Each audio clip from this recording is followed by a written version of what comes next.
Para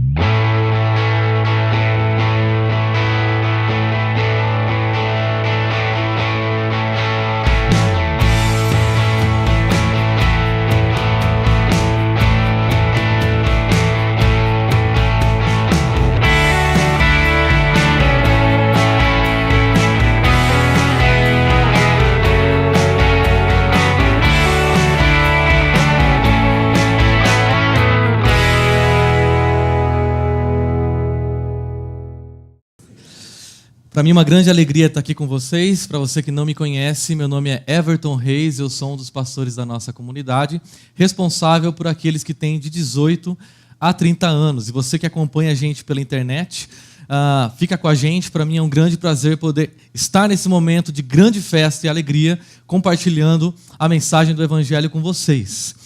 E que dia, né, gente? Eles vêm aqui, arrebentam com o nosso coração, arrebentam com a gente por dentro, e depois diz assim, agora prega.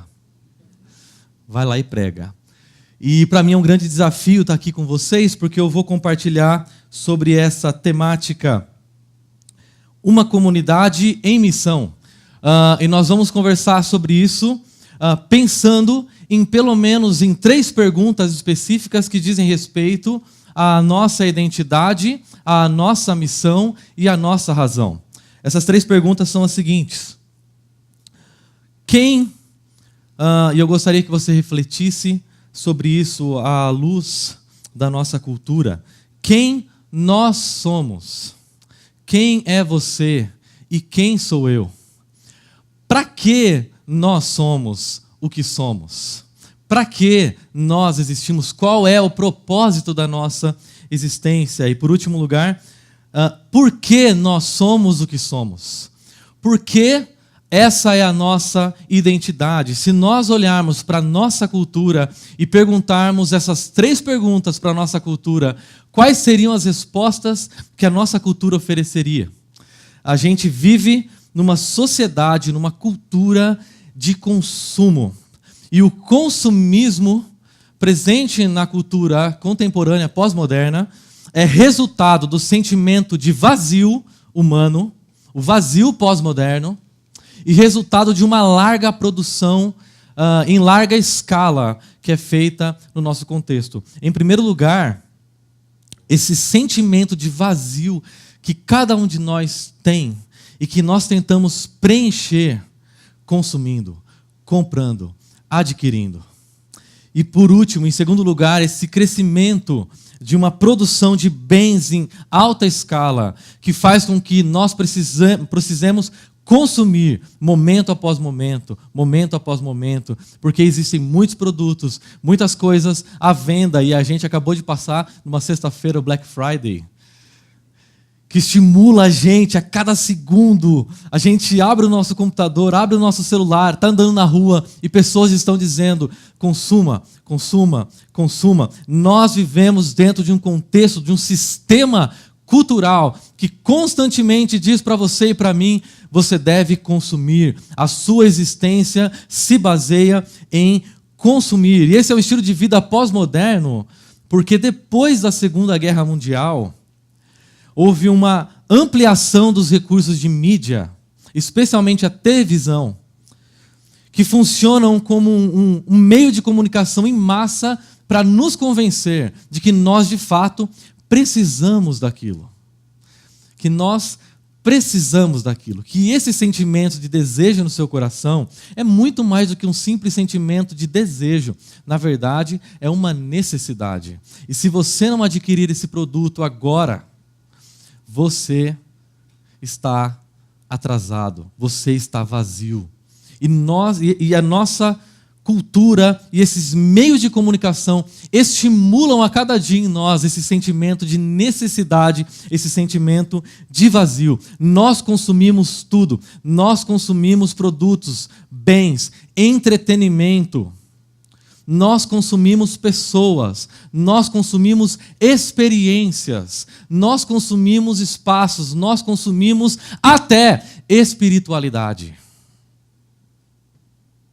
Porque nós acreditamos que a atitude de adquirir, consumir e descartar. Esses 3 verbos nessa ordem.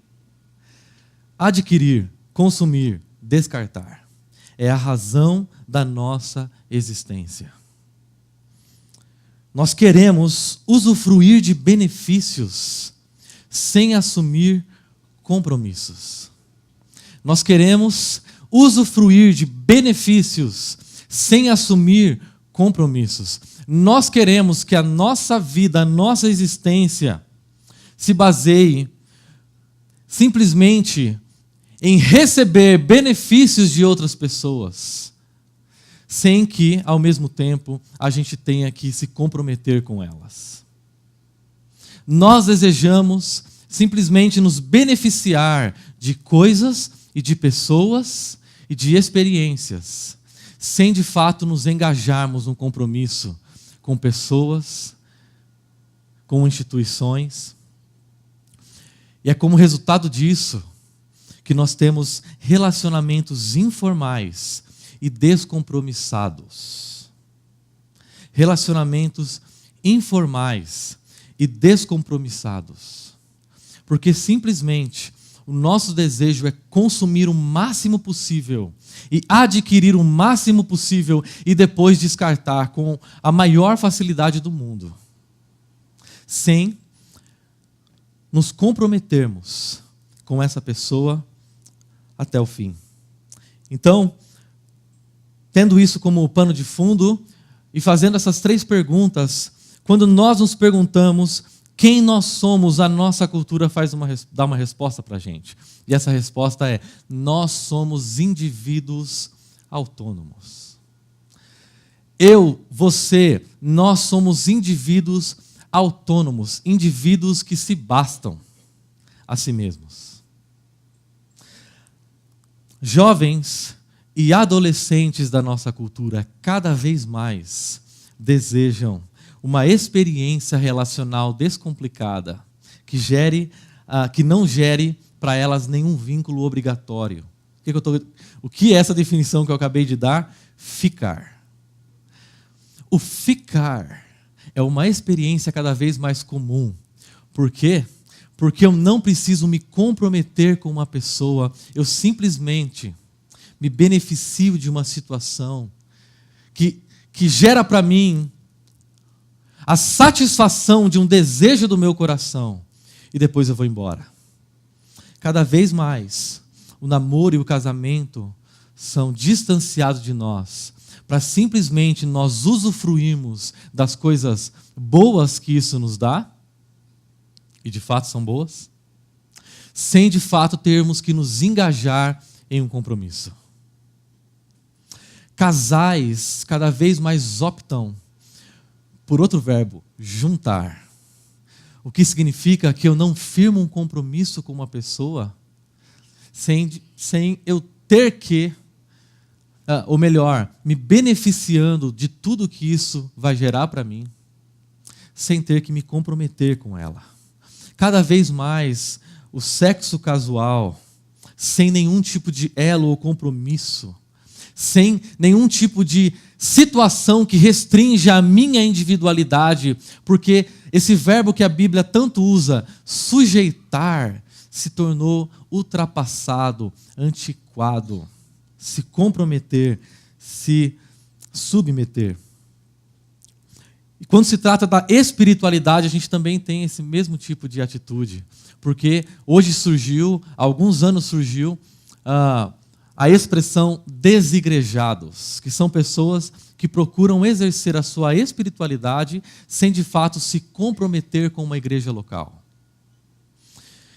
Respondendo essa pergunta, quem nós somos indivíduos autônomos. Respondendo à pergunta, para que nós somos o que somos, a nossa cultura responde o seguinte: você e eu existimos para satisfazer os nossos desejos, apetites, vontades, prazeres.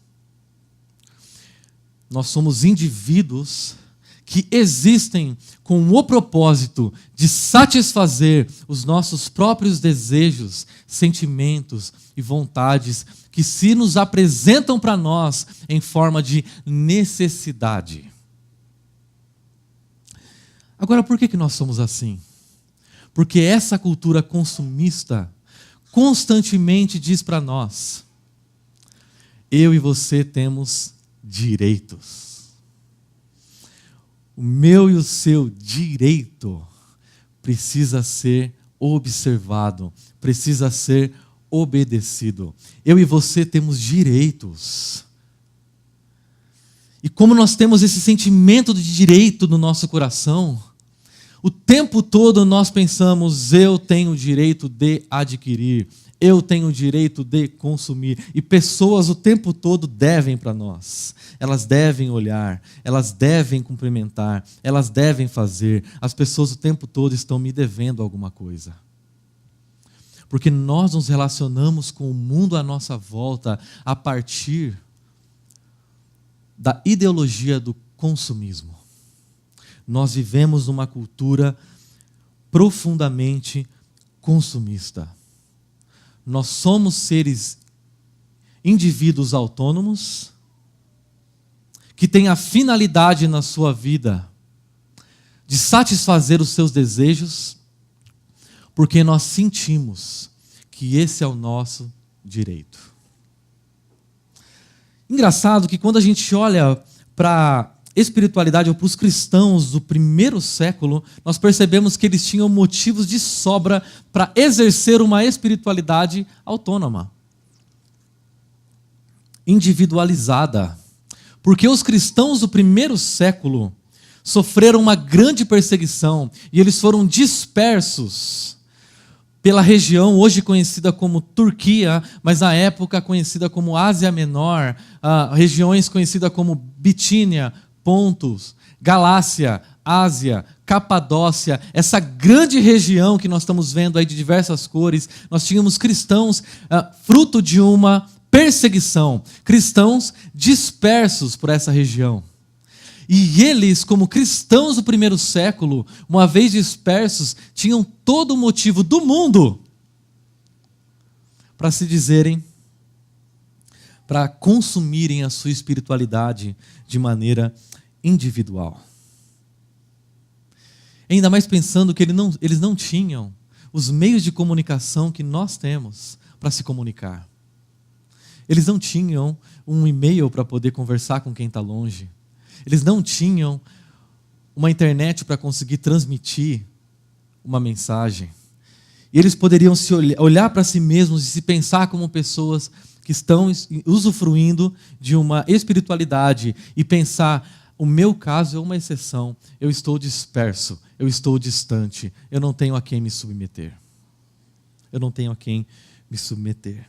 E o interessante é que o apóstolo Pedro escreve uma carta a todos esses cristãos do primeiro século. Então, da mesma maneira como a gente hoje está transmitindo essa mensagem ao vivo para pessoas que nos acompanham nas mais diversas regiões do nosso país e fora, Pedro escreve uma carta e através dessa carta ele se comunica com cristãos dispersos nas mais diversas regiões da Ásia Menor. E qual é a mensagem dessa carta? Uma mensagem que vai na direção oposta do individualismo e de relações descomprometidas. Lembrando a igreja de que ela tem uma única identidade, um único propósito e uma única razão de ser. Ele diz o seguinte: vocês, porém, igreja, são geração eleita, sacerdócio real, nação santa, povo exclusivo de Deus, para anunciar as grandezas daquele que os chamou das trevas para a sua maravilhosa luz. Antes vocês nem sequer eram povo, mas agora são povo de Deus. Não haviam recebido misericórdia, mas agora a receberam. E esse texto, o interessante dele é que ele responde exatamente a essas três perguntas. A nossa cultura nos afirma como indivíduos cheios de desejos que devem satisfazer os seus direitos. Mas a palavra de Deus nos apresenta a igreja, pessoas que foram recebidas e incluídas na igreja, como geração eleita. A nossa identidade está no fato de sermos pessoas que foram inseridas na comunidade de discípulos, e é isso que nós vimos acontecendo hoje pela manhã. Pessoas sendo inseridas na comunidade de discípulos, pessoas, geração eleita, pessoas que foram escolhidas por Deus para serem inseridas dentro do seu povo que está espalhado nas mais diversas regiões do globo. E essa palavra geração, na verdade ela quer dizer no original, descendência, raça, pessoas que possuem o mesmo ancestral, um ancestral comum, pessoas ligadas por um único ancestral, a uma única raiz. Nós estamos inseridos na história do povo de Deus. Quando você lê a sua Bíblia, você parte da comunidade de Deus. Você está lendo a sua própria história, porque quando somos batizados, quando somos inseridos na comunidade cristã, nós somos inseridos na história do povo de Deus. Portanto, a Bíblia nos mostra o nosso passado. Essa é a nossa identidade. Ele dá para a gente ainda um segundo título, sacerdócio real. Ou seja, nós somos sacerdotes. Qual era a função do sacerdote no Antigo Testamento? Ele tinha a função de ler a palavra, a lei de Deus para as pessoas. Ou seja, ele tinha a função de, através das suas palavras, influenciar as pessoas com os valores, com os princípios do reino de Deus.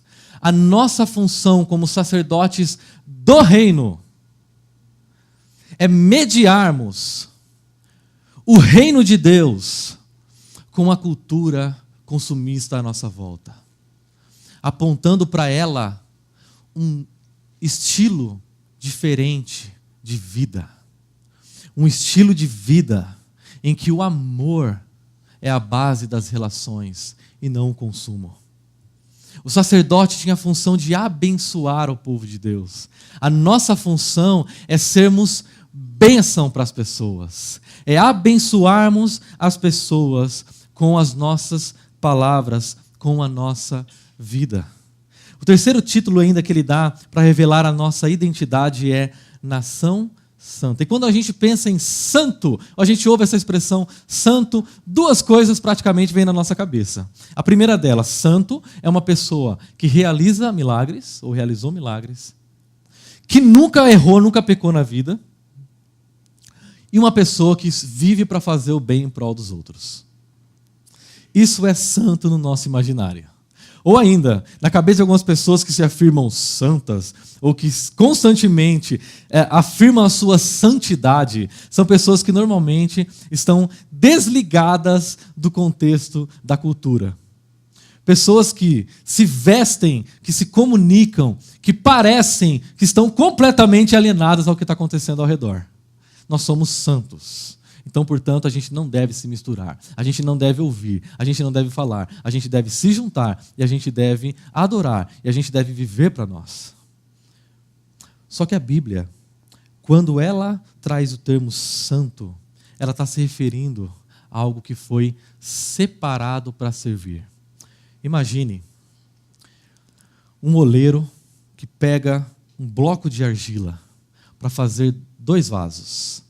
E ele começa a moldar aquele barro, aquela argila, e aquela argila vai girando nas mãos dele e vai tomando forma. E ele faz um vaso. Ele toma um outro bloco de argila, e aquilo começa a girar na mão dele.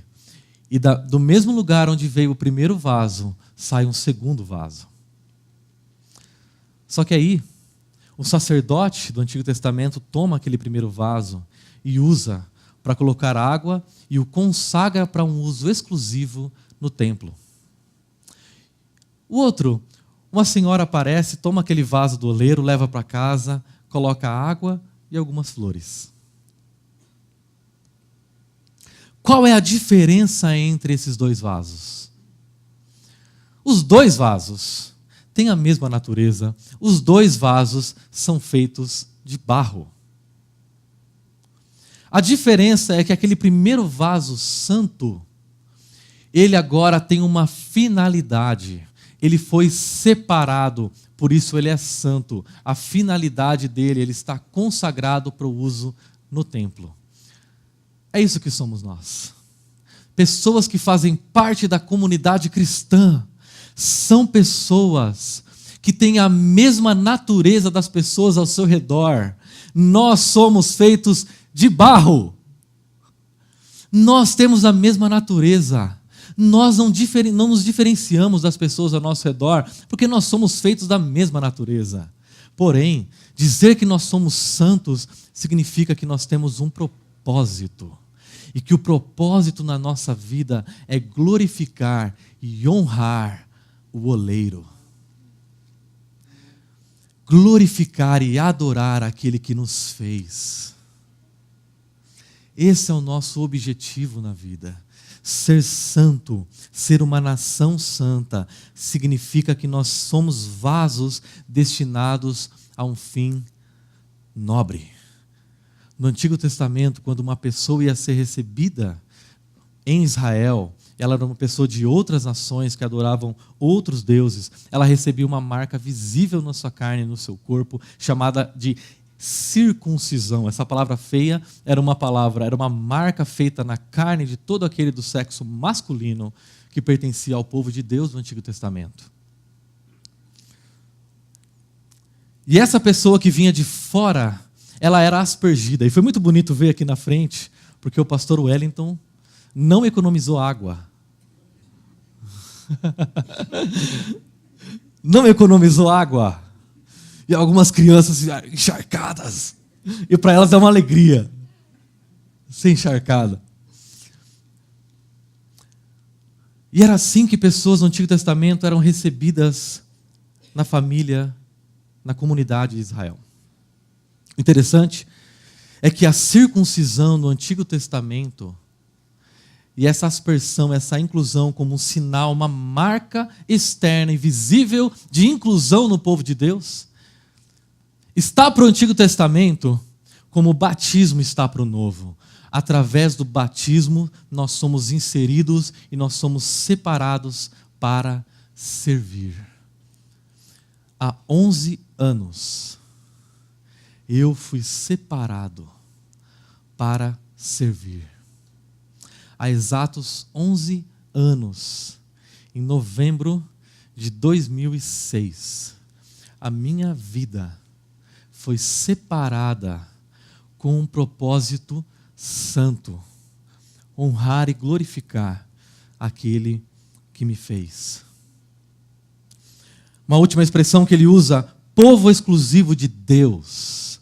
Agora, todas as pessoas, todas as nações, todo mundo pertence a Deus. A diferença do povo de Deus é que ele pertence exclusivamente a Deus. Nós não pertencemos a nós mesmos, nós não pertencemos a alguém, nós somos povo de Deus. Nós pertencemos exclusivamente a Ele, a comunidade cristã, que não se limita à chácara primavera, mas que passa por ela, pertence única e exclusivamente a Deus. Não pertence a um pastor, não pertence a uma pessoa, não pertence a um ser humano, pertence ao Criador. Ao Criador. Nós pertencemos exclusivamente a Ele. Essa é a nossa identidade. Agora, você já tomou a decisão de ser parte dessa comunidade de sacerdotes do reino no mundo distante de Deus? Você já tomou a decisão de fazer parte dessa comunidade contracultural, dessa comunidade que pertence exclusivamente a Deus? Isso é um privilégio. Isso é um privilégio. O meu desejo é que todas as pessoas, o maior número de pessoas, experimentem isso nas suas histórias, na sua vida. Segundo lugar, Para que nós somos? Isso aqui é mais curto. Nós existimos, nós somos povo de Deus, propriedade exclusiva dele, para anunciar as grandezas daquele que os chamou das trevas para a sua maravilhosa luz. E o interessante é que nós temos uma finalidade na nossa vida, anunciar, e como nós anunciamos através de 2 P's, através das palavras e através da presença. As minhas palavras e a minha presença no mundo ter um propósito de representar as grandezas desse Deus. O interessante é que o original grego, de onde foi traduzido grandezas, é a palavra virtude. Você deve estar se perguntando, por que o tradutor não traduziu logo por virtude e colocou grandeza? Porque se ele tivesse feito isso, ele não teria o que explicar. Então ele colocou grandeza para eu vir aqui explicar para vocês. É virtude.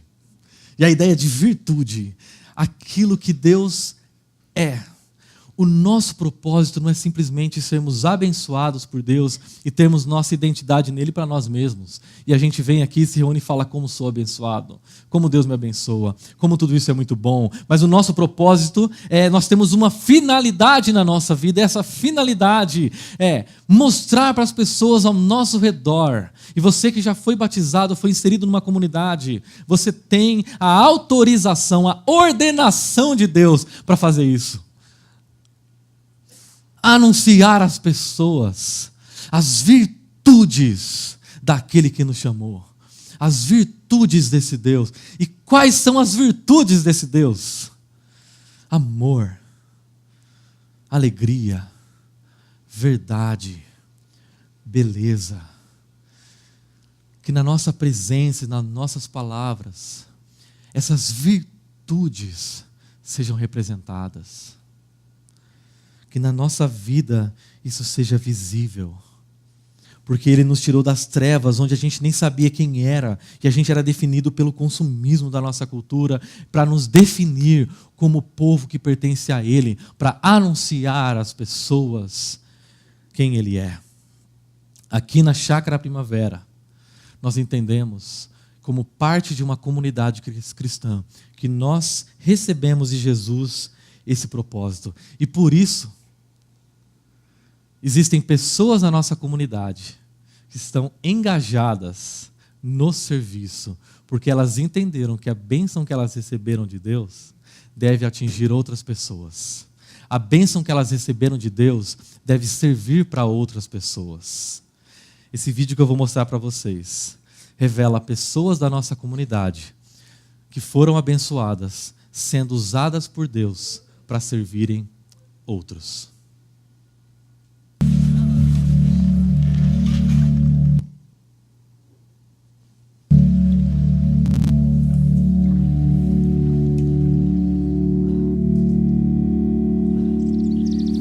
Eu era um estranho e você me convidou para entrar.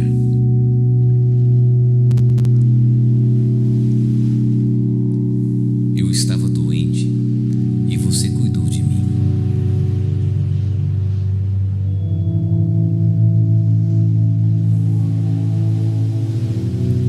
Eu precisava de um professor e você me inspirou.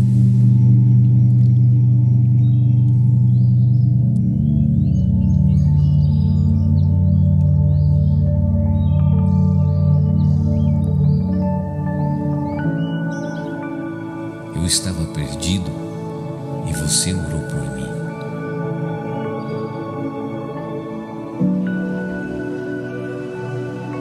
Eu me sentia sozinho e você me mostrou comunhão verdadeira.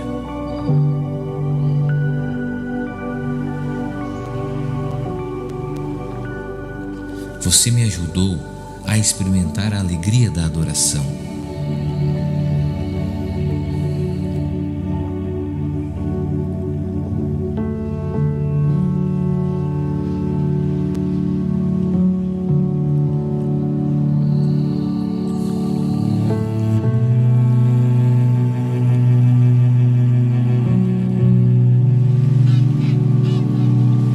Você me fez sentir bem-vindo e seguro.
preciso nenhum talento especial, somente um coração disposto.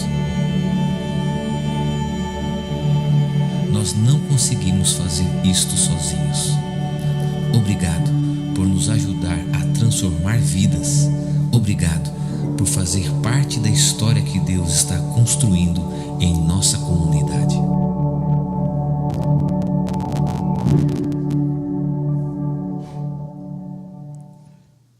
Nós somos os pés e as mãos de Cristo. Esse vídeo foi passado no nosso último encontro de gratidão essa semana, agradecendo os voluntários da nossa comunidade que compreenderam que suas vidas têm um propósito: servir.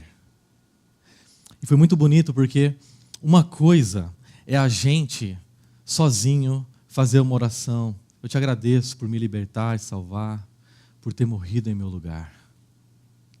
Outra coisa é uma comunidade de pessoas que compreende a sua identidade em Cristo e agradece a Deus porque recebeu dele uma identidade e um propósito, e a gente pôde fazer isso juntos nessa última quinta-feira. Eu me lembro daquela reunião, daquele encontro, a gente junto, conseguindo fazer essa oração: te agradeço por me libertar e salvar, por ter morrido em meu lugar. Te agradeço, Jesus, te agradeço, eu te agradeço, te agradeço. Nós somos uma comunidade que agradece a Deus porque Ele nos deu uma identidade, Ele nos deu um propósito. As suas ações e palavras expressam a excelência da bondade de Deus no dia a dia. A sua vida serve a esse propósito de expressar quem Deus é. Por fim, por que nós somos quem nós somos? Antes vocês nem sequer eram um povo, mas agora são povo de Deus. Não haviam recebido misericórdia, mas agora a receberam. Nós somos alvos da misericórdia de Deus. Agora você percebe que ele repetiu a mesma expressão que ele tinha falado lá em cima, que a gente é povo? Porque frequentemente a gente se esquece de quem nós somos, frequentemente a gente se esquece de para que nós existimos. E é por isso que no Antigo Testamento, sabendo dessa nossa amnésia espiritual, Deus instituiu a celebração anual da Páscoa. A celebração anual da Páscoa servia para que as pessoas de Israel pudessem se lembrar que elas eram povo por causa da misericórdia de Deus. Não porque elas tinham direito, mas por causa da misericórdia de Deus.